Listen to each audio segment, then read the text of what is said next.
హల్లెలూయా యేసు ప్రభున్ ఎల్లరూ స్తుతించుడి. వల్లభుని చర్యలను తిలకించి స్తుతించుడి.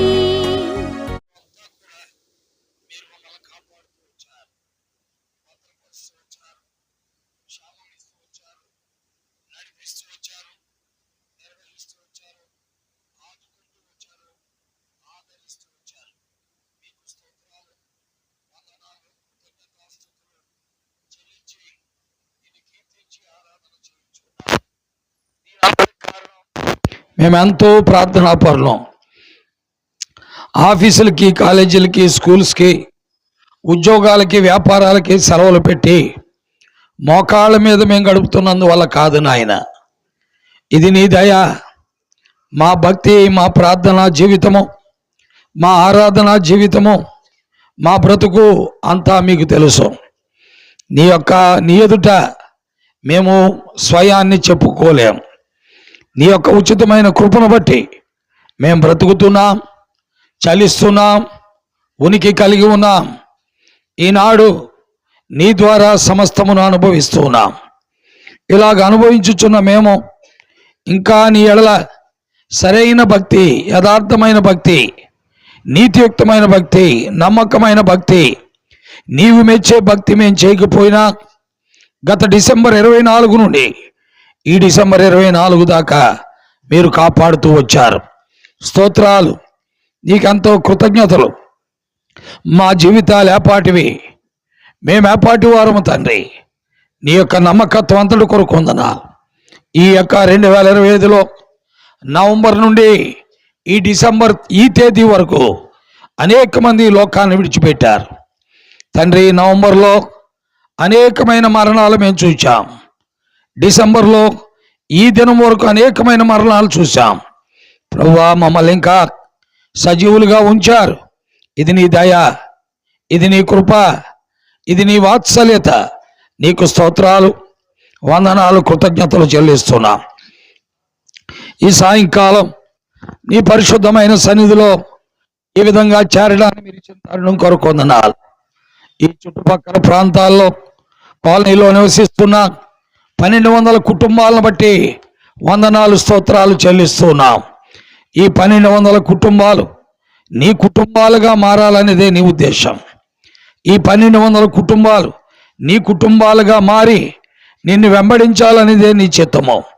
దేవాలాగున నీ కార్యముని ఇక్కడ చేసి మీ నామాన్ని మహింపరచుకోమని మీ సందులో ప్రార్థిస్తున్నాం. దేవా తండ్రి, ఎంతో సువార్త, ఎంతో నీ వాక్యము ఇక్కడ ప్రకటింపబడుతూ ఉన్నది. ఇక్కడే వయ్యాలగా నీ దయ కలిగిన నామం పేరిట నీ కృప కుమ్మరించి నువ్వు చేస్తున్న నీ కార్యాల కొరకాయ వందనములు, స్తుతులు, స్తోత్రాలు చెల్లించి నిన్ను కీర్తిస్తున్నాం తండ్రి. ఈ సమయంలో నీ పాదములకు వస్తున్నాం. ఈ 10 దినాల్లో జరుగుతూ వచ్చిన సువార్త పరిచర్య మీరే ముద్రించి మహిమ, ఘనత, ప్రభావాలు పొందమని ప్రార్థిస్తున్నాం. ఎత్తబడిన వాక్యాన్ని నీరు కట్టండి. ఈ దినం ఒక వ్యక్తి అద్దాలు పగలగొడతాం, ఇక్కడి నుంచి లేకపోతే వెళ్ళకపోతే అన్నాడు. అలా కొంతమంది నీ వాక్యాన్ని చెప్తుంటే ఎదిరించారు. వారందరినీ దర్శించండి, వారి మనోనేత్రాలు వెలిగించండి. అది వారిని రెచ్చగొట్టడానికి లేక వారిని ప్రలోభపెట్టి క్రైస్తవ మతంలో చేర్చుకోవడానికి కాదని వారికి సత్యాన్ని బోధించి నిత్యత్వాన్ని గూర్చిన నిజత్వాన్ని వారికి తెలియచేయుటకే నీ వాక్యం వారి మధ్యకి వెళ్ళింది. ప్రజలు గ్రహించడం సహాయం చేయండి. అదే విధముగా తండ్రి, నీ పాదములతో కోస్తున్నాం. నీ దయ కలిగిన నామం పేరిట ఇంతవరకు తోడై ఉన్నందుకాయ స్తోత్రాలు. మరొక వ్యక్తి అయితే మా భయంకరమైన బూతులు తిట్టాడు, తృణీకరించాడు, అసహించుకున్నాడు. తండ్రి, ఇలాంటి వారందరినీ కూడా మీరు దర్శించండి. వారి మనోనేత్రాలు వెలిగించండి, వారి గుడితనమును తొలగించండి. సత్యం ఏదో ఎరుగుటకు వారికి సహాయం చేయండి. వారికి మీరు కీడు చేయొద్దు, వారికి మేలు చేయండి. నువ్వు మేలు చేయడం ద్వారా వారిని నెరుగుటకు కూడా సహాయం చేయమని ప్రార్థన చేయించున్నాం. ఇలాగున తండ్రి, పరిపరి విధములుగా శత్రువు పనిచేసేవాడిగానే ఉన్నాడు. అయితే నీకు అసాధ్యమైంది లేదు. నువ్వు మాతో ఉండే దేవుడు, మా పక్షముగా ఉండే దేవుడు, మాకు సహాయకుడు, మా పక్షముగా నమ్మకత్వము రుజువు చేయగలిగిన సమర్థుడు అయి ఉన్నందుకై స్తోత్రాలు, వందనాలు, కృతజ్ఞతలు చెల్లించి నిన్ను కీర్తించి ఆరాధించి మీ నామాన్ని గొప్ప చేయించు ఉన్నాం. ప్రేమ కలిగిన మా ప్రభువా, ఈ సమయంలో నీ పాదములకు వస్తున్నాం. నీ పరిశుద్ధమైన ఉన్నతమైన ఘనమైన నామం పేరిట నీ సన్నిధిలో సాగిలు పడుతున్నాం. ఇంతవరకు తోడై చేస్తూ వచ్చిన కార్యాల కొరకు వందనాలు. నీ మందిరము ప్రభువా మా దేవా ఈ విధంగా ఇక్కడ ఉంచినందుకై స్తోత్రాలు. అనేక మంది బిడ్డలు నీ సత్యాన్ని గ్రహించి నిన్ను వెంబడించాలనేది నీ చిత్తమై ఉన్నందుకై స్తోత్రాలు, వందనాలు, కృతజ్ఞతలు చెల్లిస్తున్నాం. దేవా ప్రభువా, నీవెవరిని దూషించేవాడు కాదు, నీవెవరిని తృణీకరించేవాడు కాదు. ఒకవేళ నిన్ను తృణీకరించినా ప్రేమించేవాడు, నిన్ను విసర్జించినా స్వీకరించేవాడు, నిన్ను కాదన్నా అంగీకరించేవాడు. నీకు స్తోత్రాలు, వందనాలు, కృతజ్ఞతాస్తుతులు చెల్లిస్తున్నాం. సమయంలో నీ పాదములతో వస్తూ ఉన్నాం.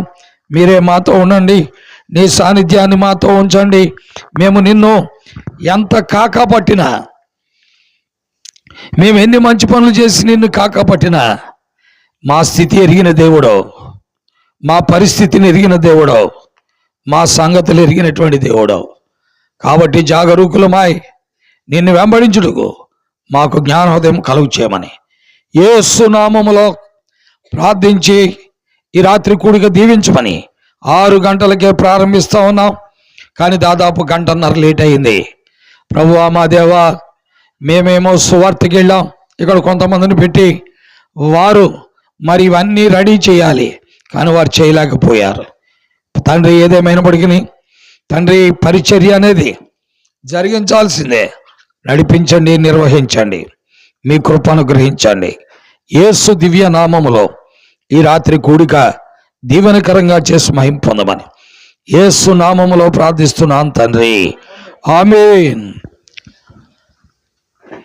పరిశుద్ధుడైన మా తండ్రి, ప్రేమ కలిగినటువంటి మా దేవా, నీకు స్తోత్రాలు, వందనాలు,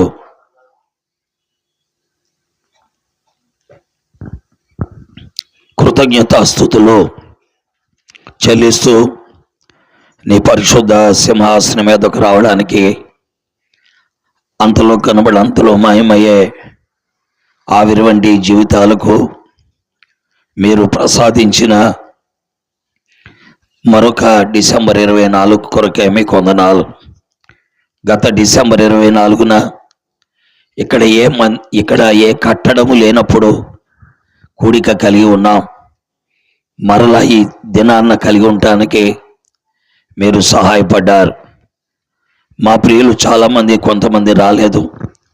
సహోదరుడు నిత్యానందం, మేరీ, వారు ఎక్కడున్నా రావాలని మేము కోరుకుంటున్నాం. అలాగే మరి ఫిజికల్లీ హ్యాండిక్యాప్ కాలేబు, రాహేలు, వారు కూడా రావాలని మేము కోరుకుంటున్నాం. ఎంతోమంది బిడ్డలు దేవుని సన్నిధికి వచ్చారు. వారందరిని బట్టి కూడా ప్రభును స్తోత్రిస్తున్నాం. పిలువబడిన ప్రతి బిడ్డ ప్రభు యొక్క సన్నిధికి రావటానికి ఇష్టపడినందుకే స్తోత్రాలు. వారి ఈ సాయంకాలం ఇక్కడ చేరు వచ్చినందుకు మేము వారిని దీవించలేం, కానీ నువ్వు దీవిస్తావు. మేము వారిని ఆశీర్వదించలేం, కానీ నువ్వు ఆశీర్వదిస్తావు. మేము వారిని స్వస్థపరచలేం, కానీ నువ్వు స్వస్థపరుస్తావు. మేము వారిని బాగు చేయలేం, కానీ నువ్వు వారిని బాగు చేస్తావు. నీ పాదములతో సాగిలి పడుతున్నావు. నీ నమ్మకత్వాన్ని బట్టి కృతజ్ఞత వందనములు, స్తోత్రాలు చెల్లిస్తున్నాం.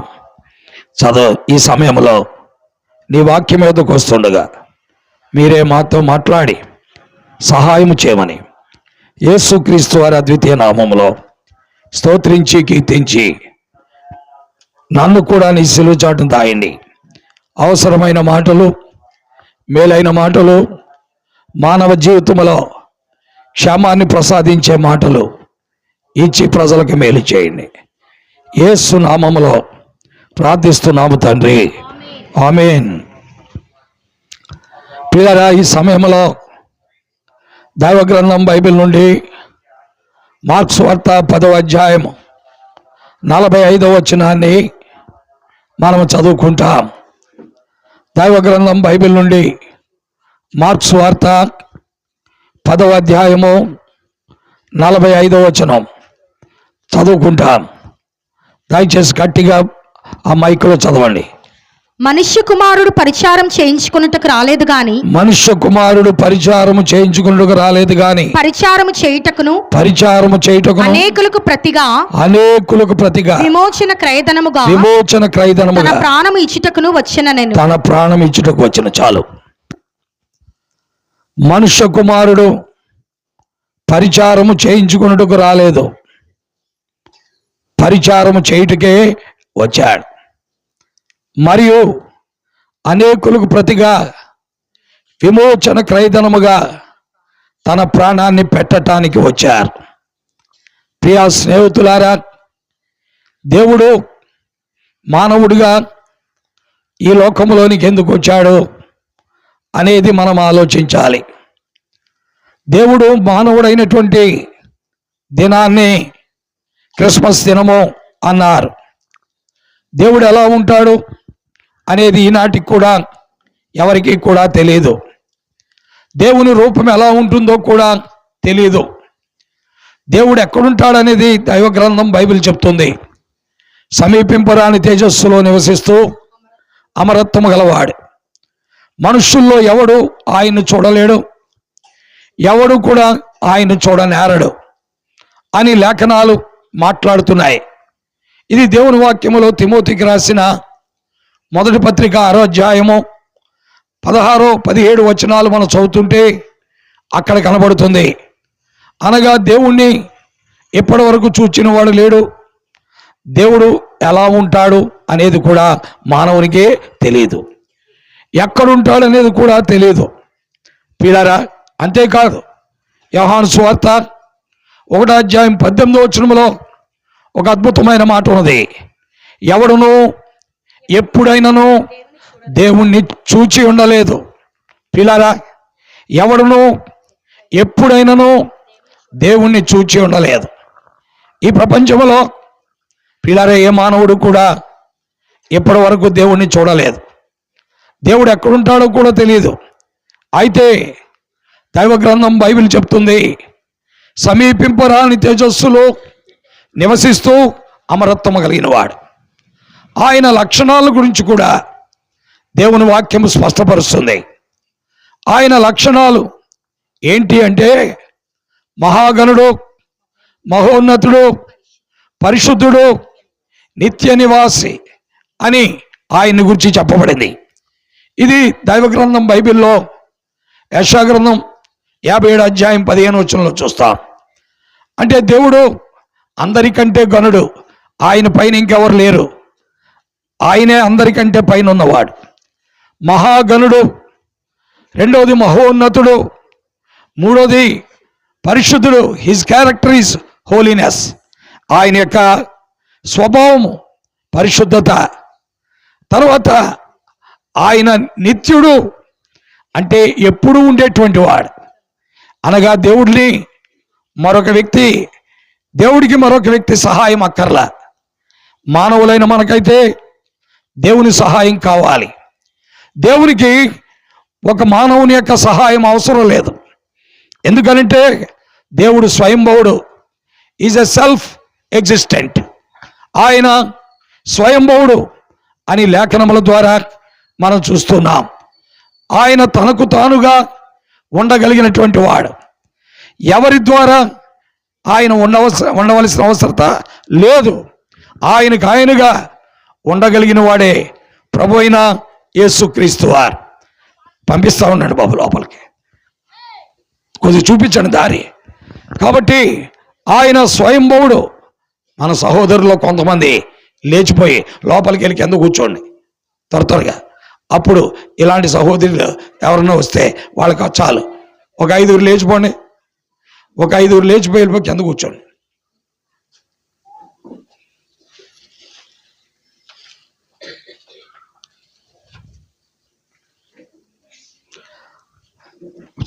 చాలిక మరి టూ మచ్గా మీరు అతి వినయం చూపించొద్దు. ఎవరిని వచ్చిన వాళ్ళని కుర్చీలో కూర్చోబెట్టబోయే ఆర్ఎస్ బాబు.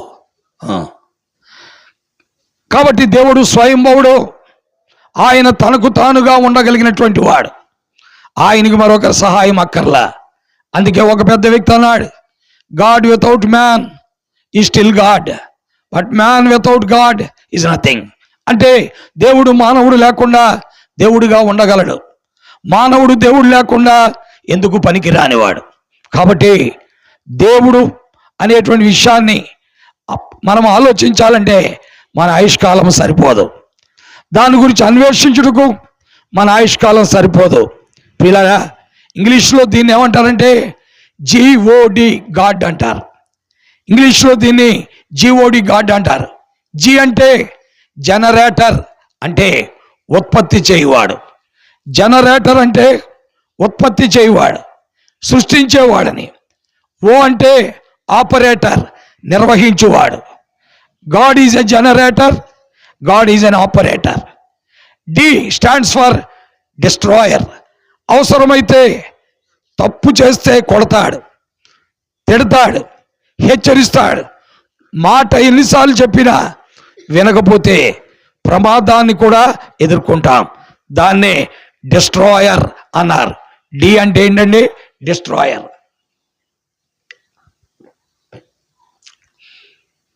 కాబట్టి దేవుని యొక్క లేఖనాల ప్రకారం దేవుడు ఉత్పత్తి చేయవాడు. ఈనాడు ప్రపంచాన్ని సృష్టించిన వాడు ఆయనే.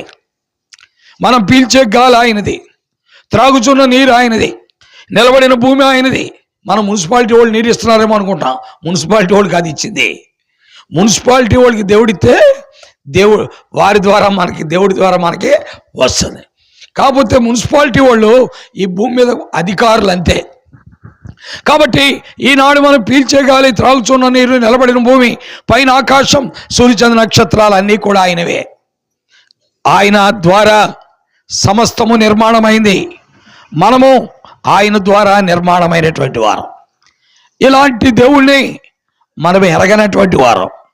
ఆయన ఎవరో మనకింకా తెలియలేదు, ఆయన ఎలా ఉంటాడో మనకింకా తెలియలేదు, ఆయన ఎలాంటి రూపాన్ని కలిగి ఉంటాడో మనకింకా తెలియలేదు. అందువల్ల దేవుని యొక్క రూపాన్ని మన ఇష్టానుసారంగా మనం మరల్చుకుంటున్నాం. అందువల్ల దేవుడు మన మీద కోపట్ల, మనం ఆయన రూపాన్ని మనకు కోరినట్టుగా మనం మరల్చుకున్న దేవుడు మనల్ని శపించట్లా, నాశనం చేయట్లా, ఓపిక పడుతున్నాడు. ఎందుకంటే దేవుడు దీర్ఘశాంతుడు, కృపా సమృద్ధి గలవాడు, ఆయన విడవనటువంటి వాడు, ఎడబాయినటువంటి వాడు. మానవులైన మనం ఆయన స్వరూపం, ఆయన పోలిక, మనలో ఉన్న జీవాత్మ ఆయన పెట్టిన దీపం. కాబట్టే మనల్ని విడిచిపెట్టుకోలేక మన విషయమై ఆయన ఆలోచిస్తూ ఉంటాడు, మన విషయమై ఆయన తలస్తూ ఉంటాడు. నన్ను వీరెప్పుడు గుర్తిస్తారు అనేది దేవుడు మన గురించి ఏం చేస్తా అండి, ఆలోచిస్తూ ఉంటాడు. ప్రియులారా, ఇలాంటి ఆలోచనలోనే మానవులు ఆయన్ని కనుగొనలేని స్థితిలో, ఆయన్ని చూడలేని స్థితిలో, ఆయన యొద్దకు రాలేని స్థితిలో, ఆయన ఎవరో ఎరుగని స్థితిలో వారి ఇష్టానుసారమైన మార్గాలకి మానవులు వెళ్ళిపోతుంటే, ఆ దేవుడే మానవ రూపంలో 2025 సంవత్సరాల క్రితం ఆయన మనుషుడిగా యేసుక్రీస్తు పేరున ఈ లోకంలోకి వచ్చాడు. పిల్లరా, ఇది దైవ గ్రంథం బైబిల్ చెప్పే సత్యం.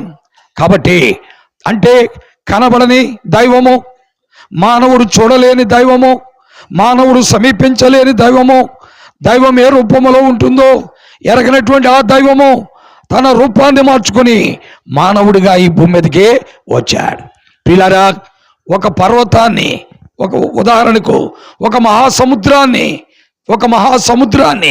ఒక గ్లాసుడు నీళ్లుగా మార్చగలిగిన వాడు ఈ ప్రపంచంలో ఉన్నాడా? లేడు. పిల్లారా, అంటే ఒక పెద్ద మహాసముద్రాన్ని ఒక గ్లాసుడు నీళ్లుగా ఈ ప్రపంచంలో విజ్ఞానవేత్తలందరూ కలిసినా మార్చలేరు. ప్రపంచంలో ఉన్న శాస్త్రజ్ఞులు అందరూ కలిసినా మార్చలేరు.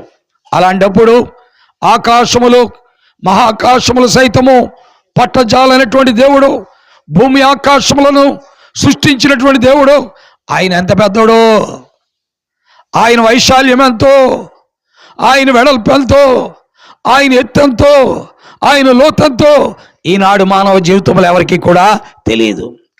అలాంటి మహాగణుడైన ఆ దేవుడు ఈ లోకంలోనికి ఒక సామాన్యమైన మానవుడిగా వచ్చాడు.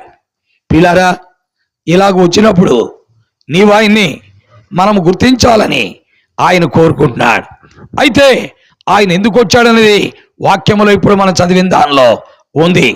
ఆయన ఎందుకు వచ్చాడంటే పిల్లారా, మొట్టమొదటిది మనం చూస్తున్నాం, నశించిన దానిని వెదకి రక్షించడానికి వచ్చాడు.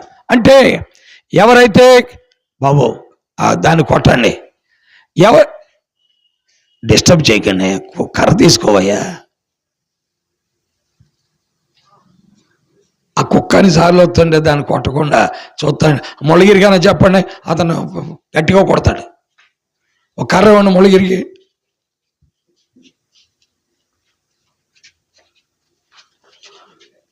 వాళ్ళేమో భయపడుతున్నారు, వాక్యం వినకుండా చూస్తున్నారు. కర్ర తీసుకో బాబు.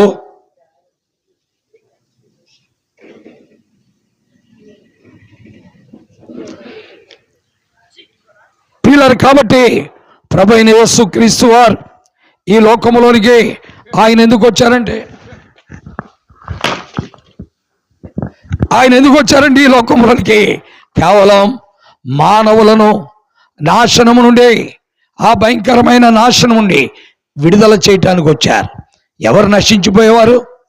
మనం నశించట్లేదా? మానవులైన మనం బాగున్నామా? ఎన్నో కష్టాలు, ఎన్నో నష్టాలు, మనసు నెమ్మది లేక, సరిగ్గా మరి నిద్ర పట్టక, నానా రకాలైన బాధలు, ఈ నిద్ర పట్టలేని స్థితి, మనసు నెమ్మది లేని స్థితి, రకరకాల ఆందోళనతో ఉన్న స్థితి వల్ల ఏం చేస్తున్నా అంటే ఈ ఆందోళన స్థితి నుండి బయటికి రావాలని మత్తు పదార్థాలు తీసుకున్నాం, తాగుడుకు బానిస అవుతున్నాం. ఈ తాగుడు వల్ల మనశ్శాంతి దొరుకుతుందేమో, సంతోషం దొరుకుతుందేమో, సమాధానం దొరుకుతుందేమో అని మొదట ఒక గ్లాస్ తాగుతున్నావు, తర్వాత 2 గ్లాసులు తాగుతున్నావు, ఆ తర్వాత సీసా ఎత్తుతున్నావు, ఆ తర్వాత 2 సీసాలు తాగుతున్నావు, అయినా నీకు మనశ్శాంతి దొరకలేదు. పిల్లరా, మానవుడు మత్తు పదార్థాల వల్ల, మత్తు ఇంజెక్షన్ల వల్ల, మత్తు తీసుకోవడం వల్ల నీ జీవితానికి శాంతి దొరకదు, సంతోషము దొరకదు, సమాధానము దొరకదు, నెమ్మది దొరకదు. నీ జీవితానికి శాంతి, సంతోషం, సమాధానం దొరకాలి అంటే దేవుడి దగ్గరికి మనం రావాలి. దేవుడు శాంతి లేని మానవులకు, సంతోషము లేని మానవులకు, సమాధానము లేని మానవులకు శాంతి, సంతోషం, సమాధానం ఇవ్వడానికి మనుష్యుడిగా వచ్చాడు. అందుకే ఆయన అన్నాడు, నశించిన దానిని వెదకి రక్షించుటకు మనుష్య కుమారుడు ఈ లోకంలోకి వచ్చాడు. ప్రియా స్నేహితులారా, యేసు ప్రభు క్రైస్తవ మతాన్ని స్థాపించడానికి రాలేదు. క్రైస్తవ మతాన్ని స్థాపించి మిగతా వాళ్ళందరినీ బలవంతం చేత ఇందులోకి లాగేద్దామని ఆయన రాలేదండి. బైబిల్ గ్రంథంలో నేను క్రైస్తవ మతాన్ని స్థాపించడానికి వచ్చినాను అని దేవుడు ఎక్కడా కూడా చెప్పలేదు. ప్రియా స్నేహితులారా, దీన్ని మనం ఆలోచించాలి. కాబట్టి ఆయన ఎందుకు వచ్చాడంటే నశించిపోతున్న వాణిని రక్షించడానికి వచ్చాడు. ఎవరు నాశనం అయ్యేది? కెనడీ గారు మాట్లాడుతున్న కెనడీ గారు నాశనం అయిపోతున్నాడు. అక్కడ కూర్చున్నటువంటి స్వతంత్ర కుమార్ నాశనం అయిపోతున్నాడు. అక్కడ కూర్చున్న సత్యరాజు నాశనం అయిపోతున్నాడు. అక్కడ కూర్చున్న ఆర్ఎస్ నాశనం అయిపోతున్నాడు. అక్కడ కూర్చున్న మరొక సహోదరి నాశనం అయిపోతుంది. దేనివల్ల? మానవ జీవితంలో ఉన్న చీకటి వల్ల. ఈ చీకటిని పోగొట్టడానికి ఈ లోకంలోకి వచ్చిన వాడే ఆయన.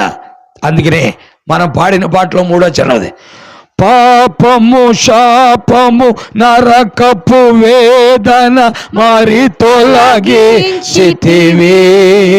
పాపము శాపము నరకపు వేదన మరి తొలగించితివి.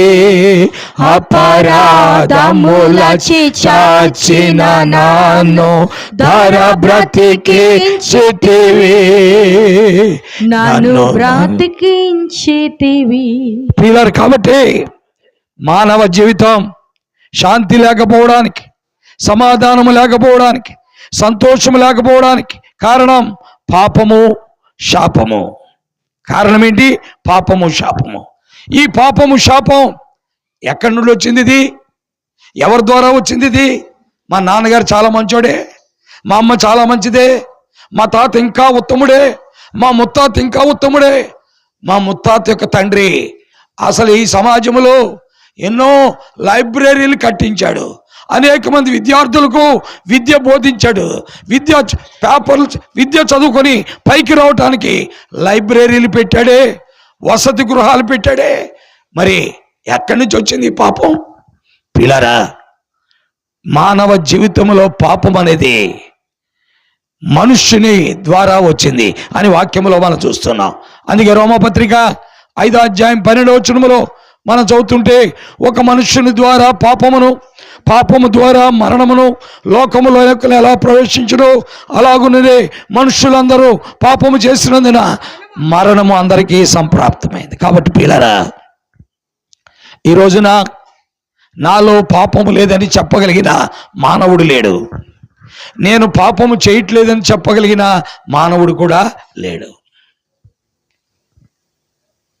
ఒకవేళ వాళ్ళు బైబిల్ పట్టుకు తిరుగుతున్నా వారిలో పాపం ఉంటుంది. వారు గుడికి వెళుతున్నా వారిలో పాపం ఉంటుంది. గుడికి వచ్చేదే పాపాన్ని తొలగించుకోవడానికి, గుళ్ళో కూర్చునేదే పాపమును విడిచిపెట్టడానికి, బైబిల్ పట్టుకున్నదే పాపము నుండి బయటికి రావడానికి. పిల్లరా, కాబట్టి నాలో పాపము లేదని చెప్పగలిగిన వాడు లేడు.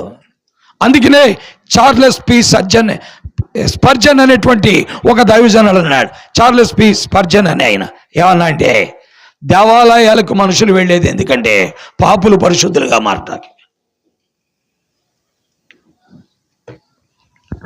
దేవాలయాలకి మనుషులు వెళ్ళేది ఎందుకంటే, మందిరాలకి మనుషులు వచ్చేది ఎందుకంటే పాపులు పరిశుద్ధులుగా మారటానికి. అంతేగాని నేను పరిశుద్ధునని చెప్పుకోవడం కాదు, నేను పవిత్రుడని చెప్పుకోవడం కాదు, నేను నీతిమంతుడని చెప్పుకోవడం కాదు.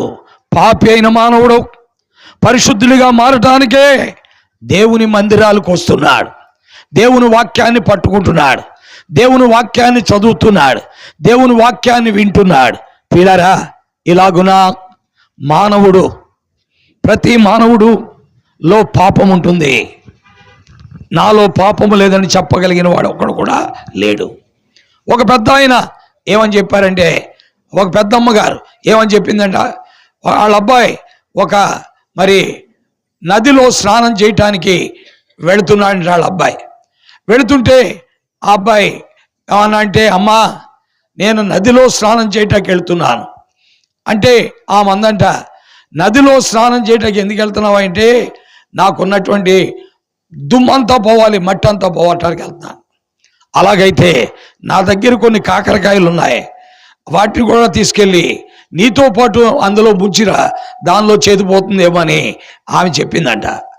ఆ కాకరకాయలు తీసుకొని ఆ అబ్బాయి వెళ్ళి అతను ఎన్నిసార్లు అయితే నీటిలో మునిగాడు అన్నిసార్లు ముంచాడు, కానీ కాకరకాయలో చేదు మాత్రము పోలే. అలాగే పిల్లరా, మనం ఎన్ని మంచి పనులు చేసినా, ఎన్ని నీతి కార్యాలు చేసినా, ఎన్ని రీతిలుగా మన జీవితాలున్నా మనలో పాపము ఉంటుంది.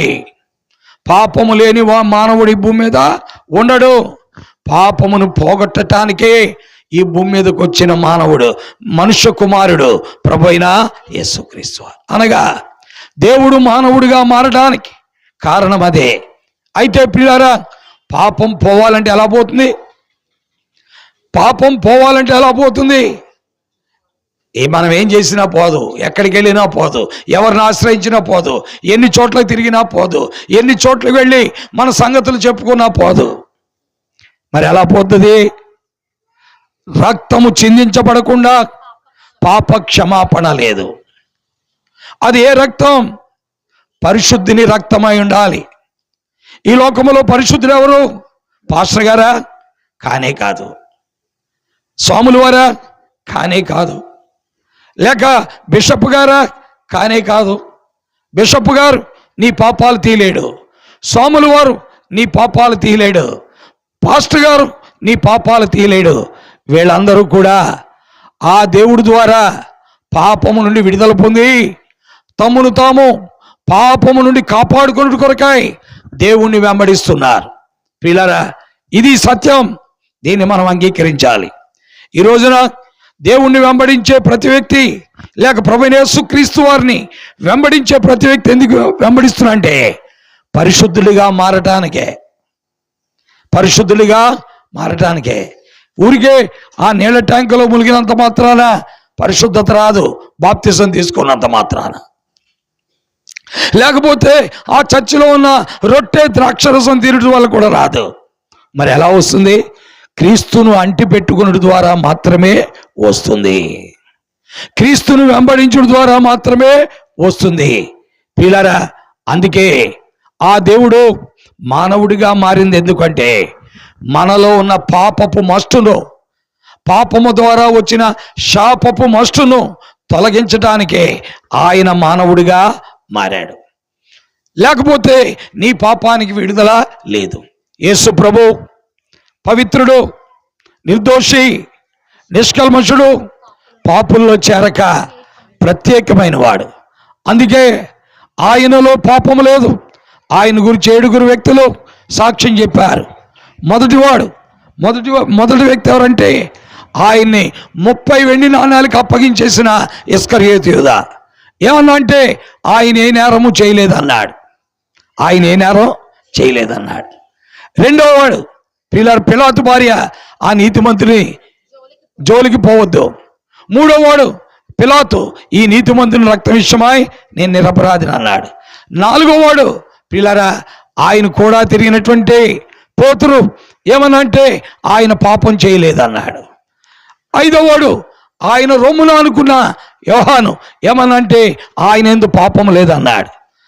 పిల్లరా ఆరో వాడు ఎవరంటే దేవుని వాక్యంలో మనం చూస్తున్నాం, ఆయన్ని యేసు ప్రభు నమ్మిన వారిని హింసించాడు, యేసు ప్రభు నమ్మిన వారిని ఈడ్చుకొచ్చాడు, యేసు ప్రభు నమ్మిన వారిని బెదిరించాడు, యేసు ప్రభు నమ్మిన వారిని హత్య చేశాడు. ఇలాంటి వ్యక్తి, అతని పేరు సౌలు, పౌలుగా మారాడు. ఈ పౌలు అన్నాడు ఆయన పాపమును ఎరుగడు, ఆయన పాపమును ఎరుగడు. ఇతను ఆరోవాడు. ఏడవ ఆయన ఇంకొక ఆయన ఉన్నాడు. అతను ఎవరంటే యేసు ప్రభు వారు కుడి వైపున ఒక దొంగను, ఎడవైపున ఒక దొంగను, మరి 2 దొంగలు సిలువేశారు. ఎడవైపున దొంగ అన్నాడు నీవు క్రీస్తు అయితే ఆ సిలువ మీద నుండి దిగి నువ్వు రక్షించుకొని నన్ను కూడా రక్షించమన్నాడు. అప్పుడు కుడి వైపున దొంగ అన్నాడు ఏమన్నాడు, మనకైతే ఇది న్యాయమే, మనము చేసిన వాటికి శిక్ష అనుభవిస్తున్నాం. మనం దొంగలం, దోచుకున్న వారం, కొంపలు దోచాం, స్త్రీలను పాడు చేశాం, నానా రకాలుగా కూని కోర్లు మనం సిలువ వేయబట్టానికి మనకు అవసరం ఉంది. మనం శిక్ష అనుభవించవలసిందే. ఆ శిక్షకు మనం పాత్రులమే. అయితే ఆయన యందు ఏ తప్పిదమును లేదు, ఆయన యందు ఏ తప్పిదమును లేదు. ప్రియులారా, ఏ పాపము లేని పావనమూర్తి యేసుక్రీస్తు ప్రభు ఆ సిలువలో నిలవకోయి అడ్డుకోయిపై వేలాడట కారణం ఏంటంటే నీ పాపమే. నువ్వు బాగుపడాలంటే ఆయన మరణించాలి, నువ్వు జీవించాలంటే ఆయన సిలువకి ఎక్కాలి, నువ్వు బ్రతకాలంటే ఆయన మరణించాలి. అందుకొరకే ఆయన సిలువకి ఎక్కారు. అందుకే వాక్యములో మనం చదివాం 10వ అధ్యాయం 45వ వచనములో ఏమి రాయబడి ఉంది? వాక్యములో మనం చూస్తున్నాం. ఏమన్నంటే పరిచారం చేయించుకుంటకు రాలేదు గాని పరిచారం చేయుటకును అనేకులకు ప్రతిగా విమోచన క్రయధనముగా తన ప్రాణం ఇచ్చుటకును వచ్చెను నేను. కాబట్టి ఆ దేవుడు మనుష్యుడిగా మారింది ఎందుకంటే పరిచారము చేయించుకున్నట్టు కాదు, పరిచారము చేయుటకే. నా జీవితంలో ఇప్పటికి కూడా ప్రభు నన్ను రక్షించినప్పటి నుంచి ప్రభు పరిచర్య చేయటానికే వచ్చాను. ఇంకొకటి చేత ఎప్పుడు పరిచర్య చేయించుకోలే. ఇప్పటికీ చేస్తున్నా, వయస్సు మీద పడుతుంది అయినా చేస్తున్నా. నాకు మాదిరి నా ప్రభువే. ఆయన ఎవరి చేత పరిచర్య చేయించుకోలే, పరిచారము చేయుటకే వచ్చాడు. పిల్లరా, పరిచారము చేసిన వాడే అందరిలో ముఖ్యుడవుతాడు, కానీ పరిచారం చేయించుకున్నవాడు అందరిలో ముఖ్యుడు కాడు. అందుకే ఆయన అన్నాడు, మీలో ఎవడైనా ముఖ్యుడై ఉండగోరినడా వాడందరికీ పరిచారకుడై ఉండాలి. ప్రియా స్నేహితులారా, యేసుక్రీస్తు యొక్క తగ్గింపు ఇక్కడ మనం చూస్తున్నాం. ఆయన దేవుడై ఉండి, మానవ నిర్మాణకుడైండి, పంచభూతముల నిర్మాణకుడైండి, తను తాను ఉపేక్షించుకొని ఆయన పరిచర్య చేయటానికే వచ్చాడు. అందుకే ప్రియులారా, గ్రామాలు తిరిగాడు, పట్టణాలు తిరిగాడు. ఎక్కడ అవసరం ఉందో వారందరికీ సహాయం చేసిన వాడు ప్రభు అయిన యేసుక్రీస్తు వారు. ఆయన భూమి మీద ఉన్న 33.5 సంవత్సరాల్లో ఆయన దగ్గరకు వచ్చిన కుంటోళ్ళని నడిపించాడు, గుడ్డోళ్ళని చూచేటట్లు చేశాడు, మోగోళ్ళని మాట్లాడేటట్టు చేశాడు. పిల్లరా, పక్షవాయు గల వారిని లేపాడు. అంతేకాదు, చనిపోయిన వారిని సైతం లేపినవాడు ప్రభు అయిన యేసుక్రీస్తు వారు. పిల్లరా, అలాగున చనిపోయిన వారిని బైబిల్లో 3 వ్యక్తుల్ని ఆయన లేపడని లేఖనాల్లో మనము చూస్తున్నాం. కాబట్టి దేవుని వాక్య ప్రకారం మనము చూస్తున్న సత్యం, యేసుక్రీస్తు మరణించిన వారిని కూడా లేపాడు. కారణం, ఆయనకి మరణం పైన అధికారం ఉన్నది, సృష్టి పైన అధికారం ఉన్నది, ఆయనకి దెయ్యముల పైన అధికారం ఉన్నది. అందుకే దెయ్యాల్ని నోరెత్తకుండా చేసినవాడు ప్రభు అయిన యేసుక్రీస్తు వారు. దెయ్యాలన్నాయి, సర్వోన్నతులైన దేవుని కుమారుడా, మాతో నీకేం పని అన్నాయి. అప్పుడు ప్రభు అన్నాడు, మీరు అతనిలో నుండి బయటకు వచ్చి ఏమన్నాడంటే ఆ పందుల మందలోకి వెళ్ళమన్నాడు. పిల్లరా, ఆయనకి సృష్టి పైన అధికారం, దెయ్యముల పైన అధికారం, మరణం పైన అధికారం, సమాధి పైన అధికారం. పిల్లరా, ఆయనకి రోగముల పైన అధికారం ఉన్నది. అందుకే ఆయన ఎదుకు వచ్చిన ప్రతి రోగిని ఆయన ఏం చేశారండి? స్వస్థపరిచారు. ఆ పరిచర్య యేసుక్రీస్తు ప్రభు వారు ఇప్పటికీ చేస్తూనే ఉన్నారు. పిల్లలు ఇప్పటికీ చేస్తూనే ఉన్నారు. అనేక మంది జీవితాల్లో నన్ను బాగు చేసిన వాడు ఆయనే.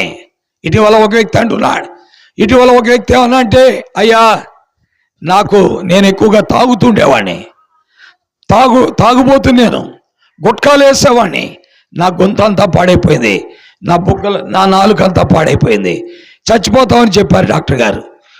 ఆపరేషన్ చేయాలి, చేసిన తర్వాత నీకు మాట ఉండకపోవచ్చు, చూపు కూడా ఉండకపోవచ్చు, మీకు ఇష్టమైతే చేస్తామన్నారు. అప్పుడు ఆ వ్యక్తి ఏం చేయాలో తోచలా భయపడుతూ ఉన్నాడు. భయపడుతూ ఒక దినమున ఈ యేసుక్రీస్తు మందిరం గుండా వెళుతూ ఆ మందిరం దగ్గర నిలబడి లోపలకు కూడా వెళ్లకుండా, యేసుక్రీస్తు ప్రభువా, నువ్వు నిజ దేవుడు అయితే ఒక్కసారి నన్ను తాకు, ఒక్కసారి నన్ను చూడు, ఒక్కసారి నాకు స్వస్థత చేయి అని అడిగాడు. అతను బాగుపడిపోయాడు. ఈరోజు తన పని తానే చేసుకుంటున్నాడు. అతనే ఇక్కడ మాకు వెల్డింగ్ చేసినటువంటి వెల్డింగ్ శ్రీను. ప్రియులారా, ప్రియమైన దేవుని వాక్యం వింటున్న బిడ్డలారా, యేసుక్రీస్తు ప్రభువారు ఇప్పుడు కూడా ఆ పనులు చేస్తూనే ఉన్నాడు. ఆయన నిన్న నేడు నిరంతరము ఒకటే రీతిగా ఉన్నాడు. ఆయన జీవితకాలమునకు ఆది గాని జీవితకాలమునకు అంతము గాని లేనటువంటి వాడు. మరి ఆయన ఎందుకు మరణించాడు అని మీరు అనొచ్చు. ప్రియులారా, నీ పాపము కొరకే సిలువకి ఎక్కాడు, నీ పాపము కొరకే సిలువలో శిక్ష అనుభవించాడు, నీ పాపము కొరకే సిలువలో రక్తము చిందించాడు, నీ పాపము కొరకే ఆయన ఆ పడరాని పాట్లు పడ్డాడని లేఖనాల్లో మనం చూస్తున్నాం. అందుకే దేవుని వాక్యములో మనం చూస్తుంటే అక్కడ రాయబడిన మాట 53వ అధ్యాయం 5వ వచనంలో యెషయా గ్రంథంలో, మన అతిక్రమ క్రియల కొరకు ఆయన గాయపరచబడ్డాడు, మన దోషముల కొరకు ఆయన నలుగొట్టబడ్డాడు, మనకు రావలసిన శిక్ష ఆయన మీద పడినది, ఆయన పొందిన దెబ్బల చేత స్వస్థత కలుగుచు. మానవ జీవితానికి స్వస్థత. ప్రియులారా, నీవు స్వస్థపడగోరుచున్నావా? నీవు మానసికంగా స్వస్థపడగోరుచున్నావా? శారీరకముగా స్వస్థపడగోరుచున్నావా? ఆత్మీయముగా స్వస్థపడగోరుచున్నావా? అయితే నీకు ఆశ్రయం యేసు ప్రభువారే. ఆయన తప్ప వేరే మార్గము నీకు లేదు. అందుకే యేసు ప్రభు చెప్పారు, నేనే మార్గం, నేనే సత్యం, నేనే జీవం అని ఆయనంతా ఖండితముగా ఛాలెంజింగ్గా సవాలుతో చెప్పాడు.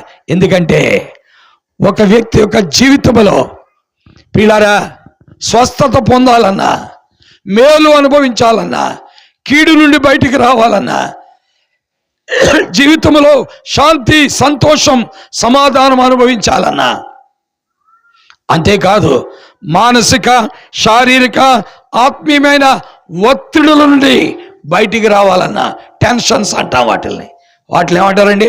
టెన్షన్స్. వీటన్నిటికీ జవాబు ప్రభువైన యేసుక్రీస్తు వారే. పిల్లల నీ జీవితంలో, నీ కుటుంబ వ్యవస్థలో నీకున్న ప్రతి టెన్షన్ నుండి నిన్ను విడిపించగలిగిన వాడు ఎవరండి? యేసు ప్రభువే. ఎందుకంటే నీ కొరక ఆయన టెన్షన్ పడ్డాడు.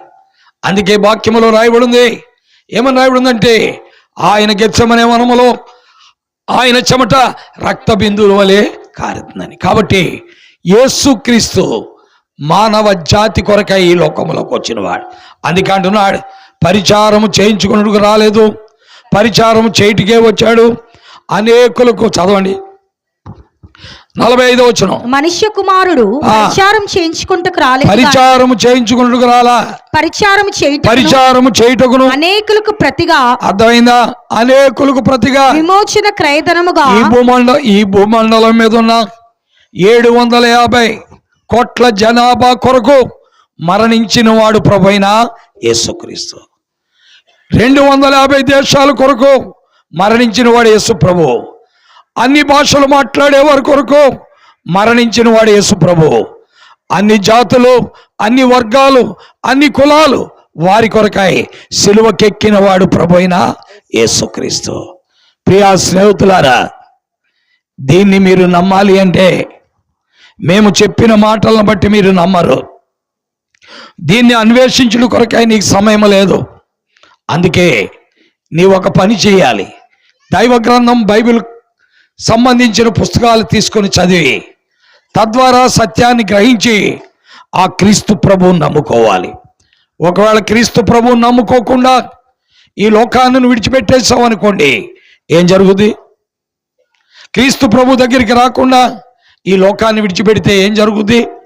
వాక్యములో చెప్పాడు ప్రభువారు. ఏమని చెప్పారంటే, యోహాను సువార్త 8వ అధ్యాయం 21వ వచనంలో చెప్పారు, మరి ఒకప్పుడు ఆయన, నేను వెళ్ళిపోతున్నాను, మీరు నన్ను వెతుకుదురు గాని మీ పాపములోనే ఉండి మీరు చనిపోదురు. నేను వెళ్ళు చోటుకు మీరు రాలేరని. యేసు ప్రభువారు ఇప్పుడు ఉన్న చోటు పరలోకము. అక్కడ బంగారు వీధులు ఉన్నాయి. అక్కడ సూర్యుడు లేడు, చంద్రుడు లేడు, నక్షత్రాలు లేవు. ఆ యేసుక్రీస్తే దానికి దీపమై ఉన్నాడు. అలాంటి చోటుకి నీవు వెళ్ళాలి అంటే ఈ భూమి మీద ఉండగా పాపము నుండి ఏం చేయాలి? విడుదల పొందాలి. యేసుక్రీస్తు ఎవరంటే పాపుల రక్షకుడు. ఎవరండి? పాపుల రక్షకుడు. నశించిన దాన్ని వెతికి రక్షించేవాడు, పాపములో ఉన్నవాన్ని వెతికి రక్షించేవాడు, సమస్యల్లో ఉన్నవాన్ని విడిపించేవాడు, ఆపదల్లో ఉన్నవానికి సహాయపడేవాడు, మనశ్శాంతి లేని వాడికి శాంతి ఇచ్చేవాడు, సమాధానము లేని వానికి సమాధానం ఇచ్చేవాడు. ప్రియులారా, జీవితంలో సంతోషము లేని వానికి సంతోషం ఇచ్చేవాడే ప్రభువైన యేసుక్రీస్తు వారు. పిల్లరా, యేసుక్రీస్తులో సమస్తం ఉంది. అందుకనే ఒక దైవజనుడు యేసుక్రీస్తు వారిని గురించి మాట్లాడుతూ ఆయన ఏమన్నా అంటే, బుద్ధి జ్ఞానములు సర్వ సంపదలు ఆయన యందు గుప్తములై ఉన్నాయి. అర్థమైందండి? బుద్ధి జ్ఞానములు సర్వ సంపదలు ఆయన యందు గుప్తములై ఉన్నాయని దైవ గ్రంథం బైబిల్లో కొలస్సీలకు రాసిన పత్రిక 2:3 మనం చదువుతున్నాం. నేను చెప్పే ప్రతి మాట దైవ గ్రంథములోదే ప్రియులారా. దానికి వేరుగా ఒక్క మాట కూడా నేను మాట్లాడలేను. గ్రంథము లేకుండా మీ ఎదుట ఒక్క మాట కూడా నేను మాట్లాడలేను. నాకు రాజకీయం మాట్లాడటం చేత కాదు, లేకపోతే వ్యాపారం గురించి మాట్లాడటం చేత కాదు. అక్కడ ఐరన్ బాగా చౌకండి, ఇక్కడ ఎక్కువ రేట్ అని చెప్పడం నాకు చేత కాదు. అక్కడ సిమెంట్ చౌక, ఇక్కడ ఎక్కువ అని చెప్పడం కూడా నాకు చేత కాదు. నేను చెప్పే ప్రతి మాట దేవుని వాక్యము నుండే. కాబట్టి అయ్యలారా, అమ్మలారా, తండ్రులారా, పెద్దలారా, ప్రియ స్నేహితులారా, ఎవరైనప్పటికీ మీకు నాకు రక్త సంబంధం లేకపోయినా మీ సహోదరుడిగా చెప్తున్నాను. యేసుక్రీస్తు అందరికీ కావలసిన వాడు. అందుకే రే పైన కూర్చో,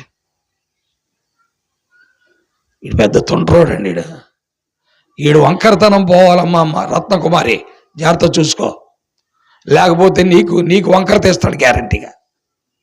ఇప్పుడే కనుక వంకరతనం పోలేదనుకోండి, రేపేళ్ళుండే తల్లిదండ్రులకు వంకర తీసేవాళ్ళు ఏళ్ళే, గుర్తుపెట్టుకో.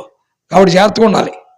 దేవుని వాక్యములో మనం చూస్తున్నాం ఎంతో స్పష్టముగా ఏమని రాయబడి ఉంది. దేవుని వాక్యములో మనం చూస్తున్నాం ఆయన కోరుకునేది ఒకటే, ఆయన బుద్ధి జ్ఞానములు సర్వ సంపదలు ఆయన యందు గుప్తములైనాయి, ఆయన యందు సమస్తమున్నాయి. ఈనాడు మానవ లోకములో జీవిస్తున్న ప్రతి మనిషికి ఆయన కావాలి. అందుకే ఆయన పుట్టిన దినమున ఆయన మానవుడిగా మారి ఈ భూమి మీదకి సామాన్యమైన శిశువుగా వచ్చిన దినమున ఒక దేవదూత పరలోకం నుండి భూలోకానికి వచ్చి, ఇదిగో ప్రజలందరికీ కలగబోవు మహా సంతోషకరమైన శుభవర్తమానం, ఇది అందరికీ కావలసింది. అయితే ఇది నీకు కలగాలి అంటే నీ కుటుంబంలో కలగాలి, నీ ఇంటిలో కలగాలి, వ్యక్తిగతంగా నీకు కలగాలి, నీ బిడ్డకు కలగాలి, నీ భర్తకు కలగాలి, నీ భార్యకు కలగాలి అంటే 2 పనులు చేయాలి.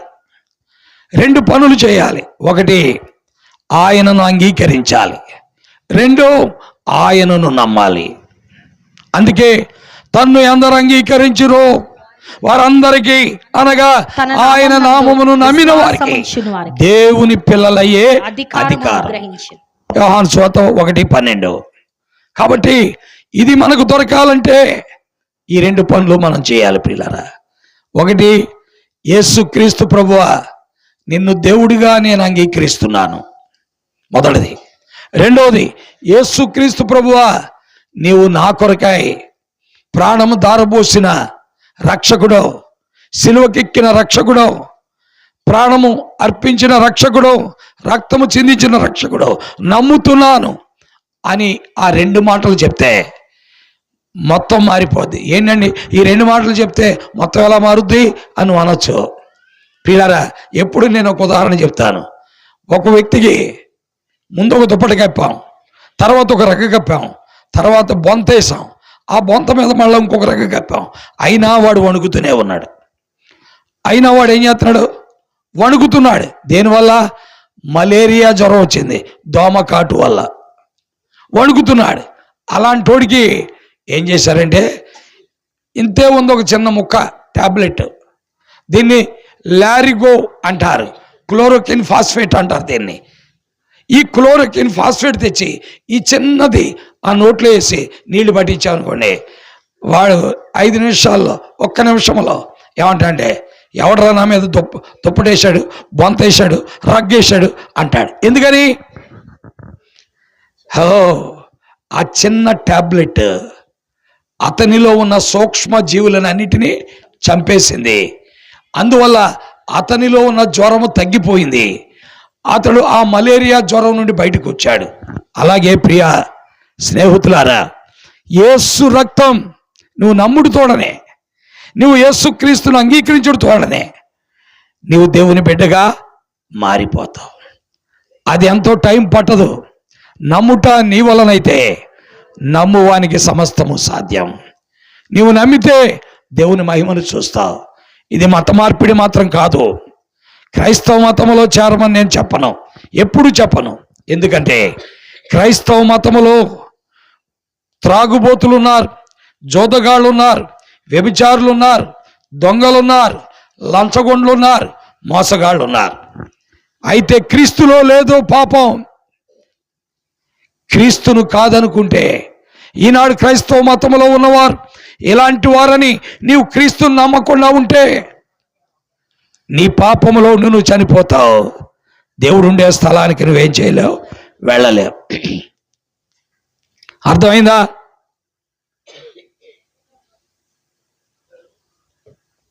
కాబట్టి నువ్వు దేవుడు ఉండే స్థలానికి చేరాలి అంటే క్రైస్తవులను, క్రైస్తవ మతములో ఉన్న వారిని చూడబాకు. యేసు క్రీస్తు ప్రభు నీ నిర్మాణకుడు, తల్లి గర్భములో నీకు రూపు ఏర్పరిచినవాడు, తల్లి ఒడిలో నిన్ను కూర్చుండబెట్టినవాడు, ముదిమి వచ్చే వరకు నిన్ను ఎత్తుకునేవాడు ఎవరు? ఆయనే. తల వెంట్రుకలు నెరయ వరకు నిన్ను చంకన పెట్టుకునేవాడు కూడా ఆయనే. నేనే చేసి నిన్ను కన్న కొడుకు కూడా నిన్ను ఎత్తుకోలేడు, గుర్తుపెట్టుకో. కాబట్టి ఆలోచించు, నిర్ణయాలు మనవే. ఈ క్రిస్మస్ దినాన్న, ఈరోజు క్రిస్మస్ పండుగని మనం జరుపుకున్నాం. నాకు ఎప్పుడు దీన్ని పండుగగా ఆచరించడం ఇష్టం ఉండదు. కానీ ఇతరులకు మేలు చేస్తాం, ఇతరులకు భోజనం పెట్టాలని, ఇతరులకు సహాయపడాలని, ఇతరులకు ఏదో ఒక గిఫ్ట్ ఇతరులకు ఇవ్వాలనే తాపత్రయముతో మాత్రము ఉంటాను. కానీ పండగగా దీన్ని అంబరాలు సంబరాలతో చేయాలని మాత్రం నాకుండదు. ప్రియా స్నేహితులారా, ఈ దినమున యేసుక్రీస్తు లోకములోకి వచ్చాడని నీవు విశ్వసించగలిగితే, అంగీకరించగలిగితే నీ జీవితానికి క్షేమం ఉంటుంది. నీవు శాశ్వత శోభాతిశయముగాను బహుతరములకు సంతోషకారణంగా మారిపోతావు. దేవుని వాక్యం చెప్పే మాట ఇదే. నీవు శాశ్వత శోభాతిశయముగా నీ కుటుంబములో నీ బిడ్డల మధ్య మారిపోతావు. బహుతరములకు సంతోషకారణంగా ఉండిపోతావు. అలాగున యేసుక్రీస్తు ఇంకా ఈ భూమి మీదకి రాకపోవడమే, యేసుక్రీస్తు నమ్మిన వ్యక్తి ఒక ఆయన ఉన్నాడు. ఆయన ఎవరంటే అబ్రహాము. ఆయన ఎవరండి? అబ్రహాము. బైబిల్లో ఉంటాడు. అప్పటికి ఇంకా యేసుక్రీస్తు భూమి మీదకి రాలా. యేసుక్రీస్తు ఆత్మరూపములో ఉన్న దేవుడు. అప్పటికి అలాంటి దేవుడిని అబ్రహాం ఏం చేశాడండి? నమ్మాడు. దానివల్ల నీతిమంతుడిగా తీర్చబడ్డాడు. అందువల్ల ఆ దేవుడే అతని కుమారుడిగా ఈ భూమి మీదకి వచ్చాడని మత్తయి సువార్తలో చదువుతున్నాం. అబ్రహాము కుమారుడైన, దావీదు కుమారుడైన యేసుక్రీస్తు వంశావళి. కాబట్టి ప్రియులారా, ఆలోచిద్దాం, నమ్ముదాం, ప్రభువుని యేసు వద్దకు వద్దాం. ఆయన అందరికీ సమీపంగా ఉండే దేవుడు. మనలో ఎవనికి ఆయన దూరంగా ఉండడు. నమ్ముట మీ వలనైతే నమ్మువానికి సమస్తము సాధ్యం. దేవుడు మిమ్మును, మీ కుటుంబాలను, మీ బిడ్డలను, మీ యొక్క సమస్తమును దీవించి ఆశీర్వదించి ఆయన సర్వసత్యములోనికి మిమ్మల్ని నడిపించి ఈ భూమి మీద ఉన్నంతకాలం మీకు సహాయపడుతూ, ఈ భూమి ఉన్నంతకాలం మిమ్మల్ని ఆదరిస్తూ, ధైర్యపరుస్తూ, ఈ భూమిని విడిచిపెట్టిన తర్వాత కూడా దేవుడుండే స్థలములో స్థానాన్ని పొందగలిగినట్లుగా ఆ త్రియేక దేవుడు, ఆ ప్రభువైన దేవుడు చేరువచ్చిన వారందరికీ, వాక్యమైన వారికి సర్వ సదా అనుగ్రహించునుగాక. ఆమేన్, ఆమేన్. ప్రార్థిస్తాం. కళ్ళు మూసుకోండి. ఎక్కడ నుండి విన్నవారైనా, ఎక్కడ నుండి విన్నవారైనా ఉన్న పాటున మీ హృదయాలు తెరిచి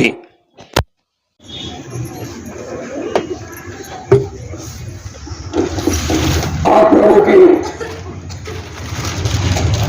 మిమ్మల్ని మీద పట్టించుకోండి. ఆ ప్రభు మీకు సహాయం చేస్తారు. ఆయన వైపు చూద్దాం, ఆయన దగ్గరికి వద్దాం. దేవుడు అలాంటి కృపాన్ని అందరికీ అనుగ్రహించిన దాకా. పరిశుద్ధమైన మా తండ్రి, ప్రేమలైనటువంటి మా దేవ, ఈ ఘనమైన నామం కొరకు స్తోత్రాలు. ఈ దినము కొరకు 2 దినాలుగా ప్రార్థన చేస్తూ వచ్చినప్పుడు ఏదైనా నీ సన్నిధిలో గడపడానికి మీరు ఇచ్చిన తరుణాన్ని బట్టి మీకు వందనాలు. నమ్మకమైన దేవుడు, మాతో మీరు చేస్తున్నారు. మీరు ఎప్పుడు మాతో ఉంటారు, కానీ నేనే మీతో ఉండడానికి ఇష్టపడం, మీతో నడవడానికి ఇష్టపడం, మీకు చేతులు ఇవ్వడానికి ఇష్టపడం, మీతో నిర్మించడానికి ఇష్టపడం. తండ్రి, అయినా మా వైపు ఎల్లప్పుడూ చేతులు చాచే దేవుడు నీవు. మా వైపు ఎల్లప్పుడూ మీ దృష్టి నిలిపే దేవుడు మీరు. స్తోత్రాలు చెల్లిస్తున్నాం తండ్రి. ఈ సాయంకాల వేళలో చేరవచ్చిన మా ప్రియులు, పెద్దలు, చిన్నలు, వృద్ధులు, మధ్య వయస్కులు అందరూ పెట్టుకున్నారు. ప్రవేశం దిగించాలి. ఇక్కడికి రావడం కొలైన తోమవచ్చు, అయితే వారికి కూడా దూరంగా ఉంటాం. ఏ వ్యక్తికి దూరంగా ఉండే దేవుడు కాదు. మనుషులందరినీ ప్రేమించే దేవుడు. నువ్వు ప్రేమమయుడు, ప్రేమ కలిగిన వాడు, ప్రేమ అయ్యున్నటువంటి వాడు, ప్రేమ ఎక్కువ పెళ్లి చేసుకున్నాడు, ప్రేమను మాకు నేర్పించిన వాడు, ప్రేమించడం చేతకాని మా వాటి వారికి ప్రేమించడం నేర్పించిన దేవుడు. స్తోత్రాలు, వందనాలు, కృతజ్ఞతలు చెల్లిస్తున్నాం. మళ్ళీ ఈ సమయంలో మీరు విడుదల చేస్తూ వచ్చిన ఈ వాక్కు ప్రజల మధ్యలో ముద్రించి మీరే ఆశీర్వదించాలని ప్రార్థిస్తున్నాం. దేవా, ఎవరిని విడిచిపెట్టే దేవుడు కాదు కాబట్టి వారి గ్రహింపులో తీసుకురండి, నడిపించండి. భోజన సమయం కూడా ఆశీర్వాద కారణంగా చేయండి. యేసుక్రీస్తు వారి దివ్య నామములో మీ చిత్తమైతే మరొక నూతన సంవత్సరం కొరకు కూడా మమ్మల్ని అందరినీ సిద్ధపరచండి. 2025 11 నెలలు 24 దినాలు కాపాడిన దేవుడు, ఇక మీరు కాపాడగలిగినటువంటి వారు తండ్రి. మీ చిత్తమైతే ఆ కృప అనుగ్రహము మీరు మాకు దయచేయండి. మీరే మహిమ, ఘనత, ప్రభావాలు పొందమని వందన స్తోత్రాలు, కృతజ్ఞతలు చెల్లిస్తూ యేసుక్రీస్తు వారి దివ్య నామములో స్తోత్రించి ప్రార్థించి బ్రతిమిలాడి వేడుకుంటున్నాము తండ్రి. ఆమేన్. తండ్రి అయిన దేవుని ప్రేమ, ప్రభు అయిన యేసుక్రీస్తు వారి యొక్క అత్యున్నతమైన కృప, ఆయన పరిశుద్ధాత్మ యొక్క అన్యోన్య సహవాసము సన్నిధి చేరువచ్చిన వారందరికీ, నమ్మిన వారికి, సకల పరిశుద్ధులకు ఇప్పుడు ఎల్లప్పుడూ సదా తోడైండి, కాపాడి భద్రపరిచి ఆయన చిత్తానుసారంగా మరొక నూతన సంవత్సరములోనికి ప్రవేశపెట్టునుగాక. ఆమేన్, ఆమేన్, ఆమేన్. పాడెద దేవాని కృపల నూతన గీతములా స్తోత్రము చెల్లెంతో స్తుతి స్తోత్రము చెల్లింతున్. పాడెద దేవా నీ కృపల నూతన గీతములా స్తోత్రము చెల్లింతో స్తుతి స్తోత్రము చెల్లింతు. భూమి పునాదులు వేయక వేయకముందే యేసులో చేసితివి, భూమి పునాదులు వేయకముందే యేసులో చేసితివి, ప్రేమ పునాదులు వేసితివి, దీనుని బ్రోచితివి, ఈ దీనుని బ్రోచితివి, ప్రేమ పునాదులు వేసితివి, దీనుని బ్రోచితివి, ఈ దీనుని బ్రోచితివి, పాడెద దేవా నీ కృపలన్ నూతన గీతములా స్తోత్రము చెల్లింతు, స్తుతి స్తోత్రము చెల్లింతున్, అన్యుడనై నిన్ను ఎరుగక యోనను ధన్యుని చేసితివి, అన్యుడనై నిన్ను ఎరుగకయున్నాను ధన్యుని చేసితివి, ప్రియ పట్టణ పౌరుల సేవింపను వరములను సాగితివి, కృపవరములను సాగితివి. ప్రియ పట్టణ పౌరుల దయచేసి మరి కొంతమంది లేవాలి. ఉదాహరణకు మరి శుభాకర్ లేవండి, దివ్యన్ కుమార్ లేవండి, ఇస్సాకు లేవండి. ఇస్సాకు ఉన్నాడా అంబాబు? ఇస్సాకు ఉన్నాడా? లేవండి. పిల్లలు కొద్దిగా వెనక్కి జరిగి కూర్చోండి, త్వరగా వెనక్కి జరిగి కూర్చోండి. దేవుని స్తుతించుడి, హృదయమును వెలిగించిన యేసుని స్తుతించుడి,